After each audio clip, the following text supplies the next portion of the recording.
A Kansas City man exposed to HIV found out not having health insurance almost kept him from the medicine he needed. Mitch Weber spoke to the man and the hospital about the only options available. Krista, according to the Centers for Disease Control, there is a very small window, 72 hours to get treated from the moment of exposure. The man tells me he believes the hospital kept him from life-saving medicine because he is uninsured, but the hospital tells me their hands are tied. Our intentions whenever we met were purely passionate. He wants to stay anonymous, but with his permission, we received a copy of his medical records from a day that changed his life. There is no question that I was exposed to HIV that day, no question. Moments after intercourse, he and his sexual partner decided to get a rapid HIV test.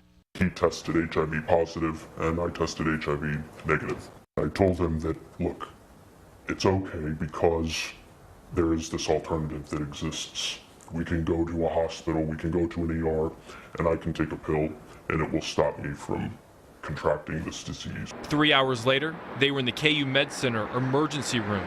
With them, the positive proof time was not on their side. According to the Centers for Disease Control, the post-exposure prophylaxis, also called PEP, is effective in stopping the spread of HIV if the treatment begins within hours of exposure. They were willing to provide a prescription, but unfortunately, I didn't have the $3,000 to pay for the medications, and I don't have insurance. We really kind of had our hands tied behind our back just a little bit. Dr. Lee Norman can talk about this case because the patient gave permission.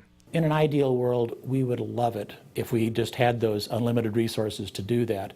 The hospital tells me they refer anyone in that position to the Kansas City Care Clinic, which many times can provide medicine for free.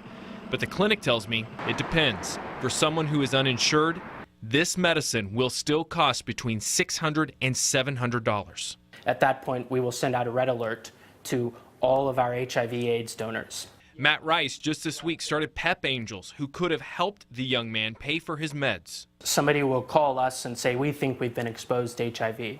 From that point, we send out a red alert to doctors. The first doctor that calls us back, we connect that doctor with the patient. Luckily, this patient received a free prescription thanks to an unnamed doctor who is now his angel.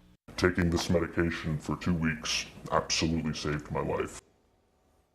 KU also told me the only exception they make to providing this 3-day PEP is when it involves a minor who's been exposed to someone who is HIV positive, regardless of health insurance.